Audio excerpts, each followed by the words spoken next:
I was originally planning on pulling a classic pilot by making this a 3-second video where all I say is there aren't any. Because if you look at the latest Perfect Order tier list from Japan, there isn't a single new deck in the top 12. And the top 32 from their recent 7,000 player tournament didn't have one either. So yeah, as I've been saying for months, Perfect Order kinda sucks. But if you're anything like me, you're devastatingly handsome. Also, you don't want to go into our next format playing Dragapult or Lucario for the 1000th time. You want something new. And like the pizza guy in that movie I watched last night, I'm here to deliver with extra sausage. While it started off strong, Mega Starmie quickly fell off the rankings in Japan, with Grimmsnarl effectively taking its place. So when I tell you that it's still the best new Perfect Order deck despite falling out of the top 15, that should make you sadder than spilling a full bottle of foot lotion. For a single water, Jetting Blow does 120 damage to their active and 50 to someone on the bench. That's underwhelming, but getting it up early allows you to blow them super hard, potentially KOing a Munkidori while setting up a 2-turn knockout on somebody like Dreepy or Dracloak. Shaman will be a problem, but thanks to the fact that Starmie needs a partner because it's weak as hell on its own, you can deal with it. Because by far the most successful pairing has seen the Starfish getting frosty with Froslass. Using Starmie early, you can deal with lower HP threats while Freezing Shroud slowly melts away their ability Pokemon. And in a world where INO doesn't exist anymore, Mega Froslass gets even stronger, dealing 50 damage times the number of cards in their hand. So if you don't judge them for wearing socks, there's a decent chance it can deal 300 or 400 damage regularly. And of course, you run your own Munkidori to make blowing them even more destructive. This is the most recent first place Mega Starmie deck from Japan. Realistically, you can build it however you want, so long as the bones are Starmie, Froslass, Munkidori, and a Budew or two. This version focuses on going first, using Carmine to have the best turn 1 to ensure you get a turn 2 Starmie. Risky Ruins is a spicy stadium here because if they can't bump it, any 70 hit point basic they bench, like Dreepy, ends up with 50 HP, leaving them vulnerable to getting blown. Hilda helps find special energy, potentially extending the game, and Crispin allows you to get a Starmie and Munkidori powered up at the same time. Along with Froslass, there's two other popular ways to run Starmie. The first is with Dusknoir. Reusing the Risky Ruin strategy, you can basically stop someone from playing the game early. And late, Wally's Compassion fully heals Mega Starmie, allowing you to keep coming back turn after turn. Unfortunately, I can't fully recommend the list because if they have both Psyduck and Shaman down, you basically lose. Psyduck protects Shaman from Dusknoir and Shaman protects Psyduck from Starmie. If they don't have both though, Starmie Dusknoir can be a huge problem, as this first place list shows. I still vastly prefer the Froslass build, but this requires much less thinking. For those of you who want to be mentally challenged, we have Mega Starmie with Terra Greninja and Dusknoir. If that sounds like a lot, that's because it is. Utilizing Grand Tree, you can get either of your Stage 2s into play directly as early as turn 2 without worrying about having them in hand. You just have to, worry about prizing Grand Tree. In order to perfectly play this deck, you use Meowth to find Chorus, who grabs a Stadium and Energy. Then you have multiple choices. Do you hit their active for 120 and someone on the bench for 50 using a Water? Or do you attach that Water to Greninja instead, hitting for 170, which is a perfect KO on Meowth, grabbing whatever card you want from deck? Or if someone like Pheasandipity's in their active, you can Chorus for Ignition, Nebula beaming it with Starmie for 210. Ignition also allows for Greninja to snipe 120 damage twice, though that does require 2 manual attachments. And while I agree that both of these attackers are fairly weak, don't forget that blowing up a Dusknoir puts pretty much everything in range. After masterfully debating myself, I decided to go with the first place Starmie Greninja list featuring 2 Meowth. You're already high-rolling it by relying on Grand Tree. With 2 Meowth, you don't have to worry as much about starting it because the deck will struggle if you do. Though playing 2 copies does double the chances of starting it, but halves the chances of prizing it.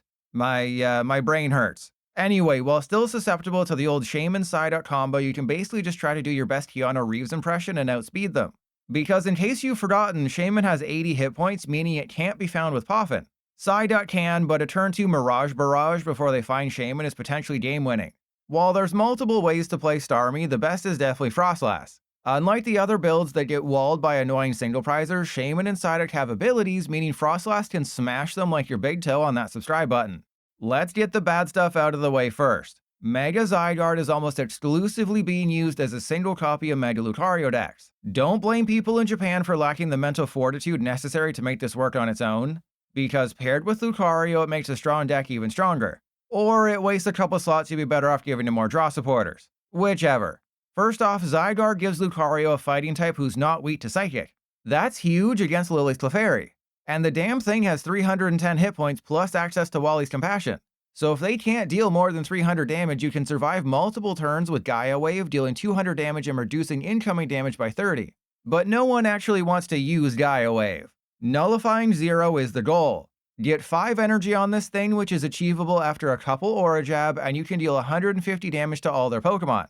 Well, if you flip heads. Yes, Nullifying 0 relies on a coin flip. For each of your opponent's Pokemon in play, you flip a coin.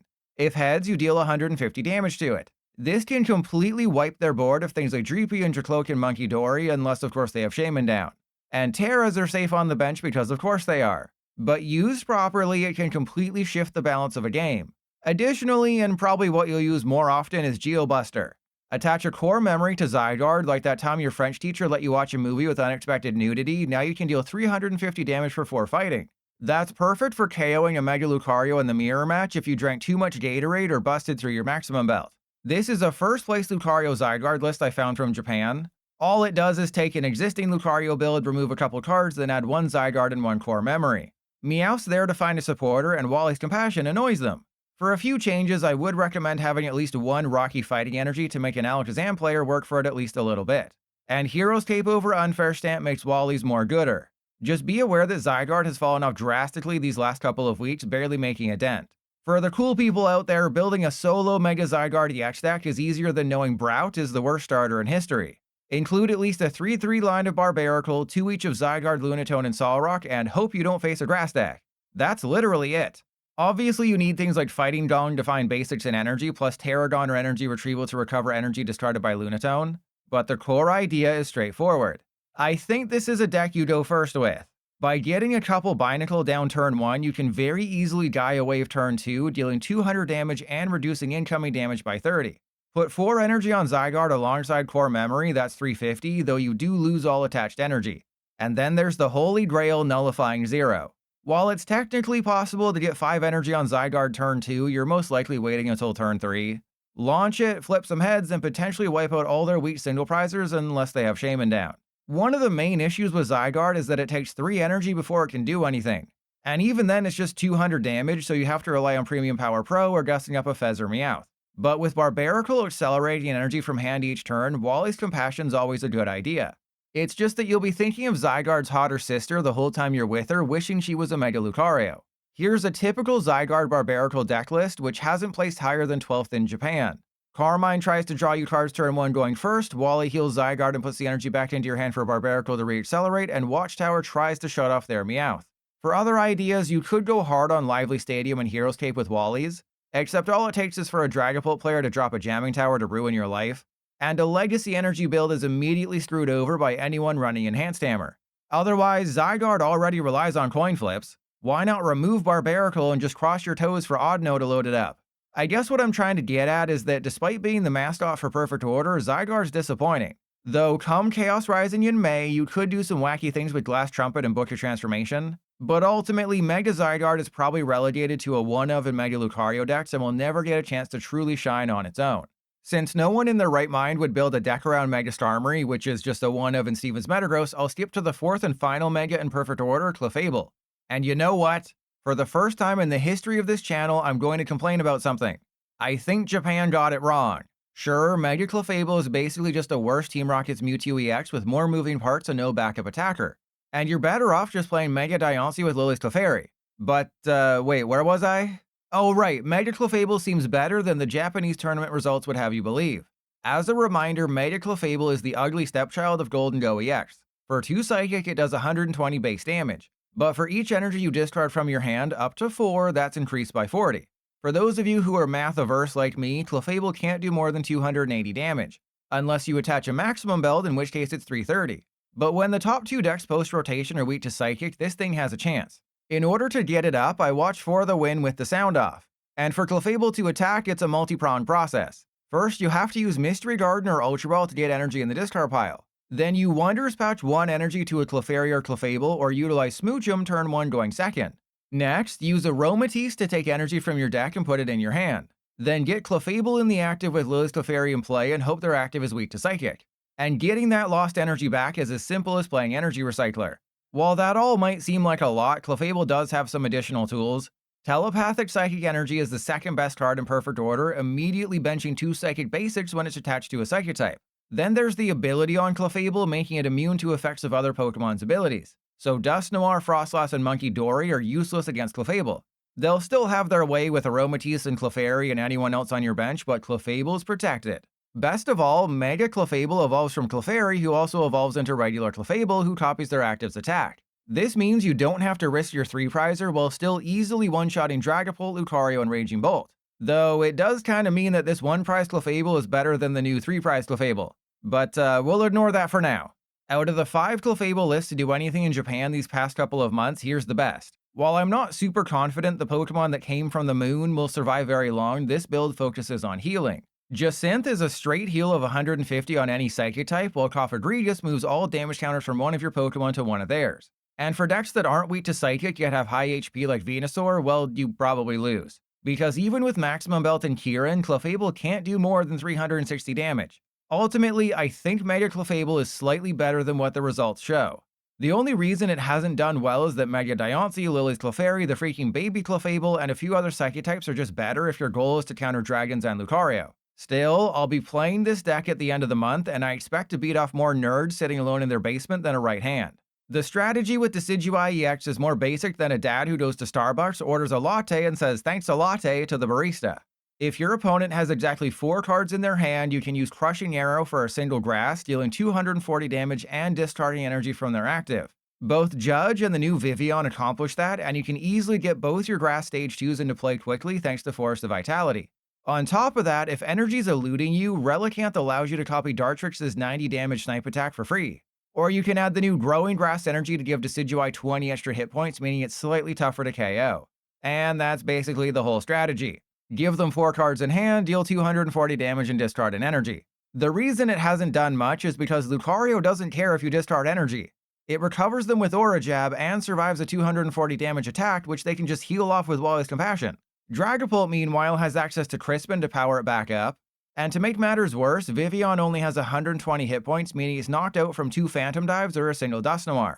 Though one benefit to Vivillon is that it's almost always dealing 120 damage for 1 grass, meaning it one-shots Munkidori. Except then you have to expose it like toes outside their socks, which seems like a bad idea. This is the best performing Decidueye list from Japan. While it did reach 3rd place, keep in mind that it's the only Decidueye list to finish in the top 10. You should also note that it has just a 2/2/2 line of Vivillon and no Judge. So if you play it on TCG Live, you'll prize 2 copies of either Scatterbug, Spupa, or Vivillon, forcing you to concede. Otherwise, attach Enriching Energy to Dunsparce, draw a bunch of cards, and hope 240 damage and an energy discard is good enough. Considering that Decidueye has ultimately failed in Japan, I think conventional wisdom is out the window. In my opinion, you have to control their energy a bit more. Enhanced Hammer bumps Telepathic, Prism, or any other pesky special energy, while Handy Fan allows you to send an energy from their active to somebody useless like Budew or Meowth. Overall, though, what Japan has told us is that Decidueye is disappointing. With Toedscruel out of standard, they can easily Night Stretcher back lost energy. Airy would be nice to discard their items, except it's your supporter for turn. And Nighttime Mind would be perfect here to help the Dragapult matchup, but Forest of Vitality has to be your stadium. We are getting a Crushing Hammer reprint in perfect order though, so if you believe in the heart of the coins, Decidueye might crush their dreams. You could make the argument that Doublade is the 2nd best new deck in perfect order behind Mega Starmie. And that's really sad to say out loud. But it's a single prizer who can one-shot Megas for not a ton of effort while also hitting the best Psychic types for weakness. The problem is that it does require some effort, making you wish Reversal Energy didn't rotate the same day Doublade entered the meta. Because then it would be on a similar level to Team Rocket's Honchkrow. For 2 colorless, Weaponized Swords does 60 damage times the number of Honedge, Doublade, or Aegislash you reveal from hand. So unlike Honchkrow, who has to discard supporters, if they don't stamp you or judge you for not being subscribed to the #1 PTCGL YouTuber of 2022, they can all be reused the following turn. If they do shuffle your hand, it's not a big deal. Genesect EX's ability simply allows you to grab any 2 Metal Evolutions from deck.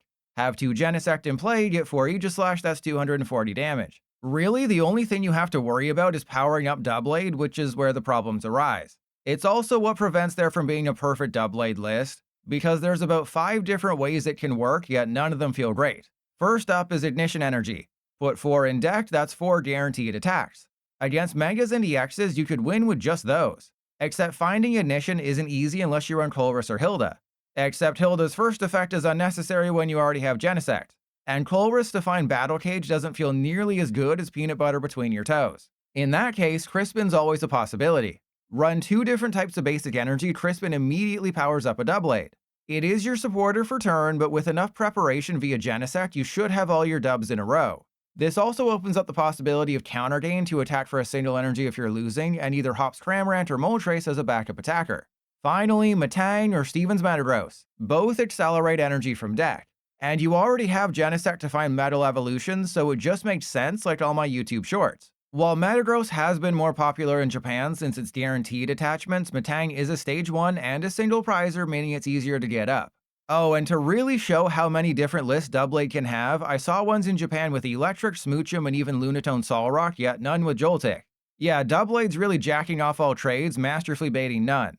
I'll show off my 2 favorite builds here, the first of which I created myself, basing it off of the most successful Japanese list. In Doublade to Dunsparce, there's no Lilies or Judge because you don't want your hand to change. That's why Dawn's here to get a basic stage 1 and stage 2 early. This way you can Dawn for a Fan Rotom to Dunsparce and Aegislash. The Poffins are for Honedge and Psyduck, and Poké Pad gets your Evolved single prizers. Hilda's not optimal, but she does find Ignition and a Dunsparce. I also have Morty's Conviction to draw extra cards and Moltres to one-shot any Teal-Masked Ogerpon. Basically, this build is meant to lose against other single prize decks, but win against most Megas and EXs. As for the next best performing Japanese list so far, that's Doublade with Steven's Metagross. I don't have much faith in it, probably because I haven't tested post-rotation yet and I'm still in denial about having to use Petrol. But if you can get a Metagross down, the deck basically runs itself. Energy acceleration is no issue, finding evolutions is easy thanks to Genesect, and if you need to snipe a Bench Pheasantipity or Meowth, that's what Mega Starmie is for. Ultimately, Doublade has a lot of potential, and it would probably see a lot more play if Team Rocket's Honchkrow wasn't the same thing but better. Still, I'll be testing it out fairly early post-rotation, crossing my toes that I don't run into any Dragapult. That said, Doublade might improve with Chaos Rising in May. Felipe accelerates 2 metal from the discard pile, which does seem worse than just running Crispin. The biggest helper will be Patrat, who completely shuts down Munkidori, an absolute menace against your low HP Honedge and Doublade. Realistically, it's tough to say if any of the new decks in perfect order are actually good. Mega Starmie comes the closest, but everything else might be doomed to obscurity. But who cares about my opinion? What do you think will be the best new deck in our first main set of 2026?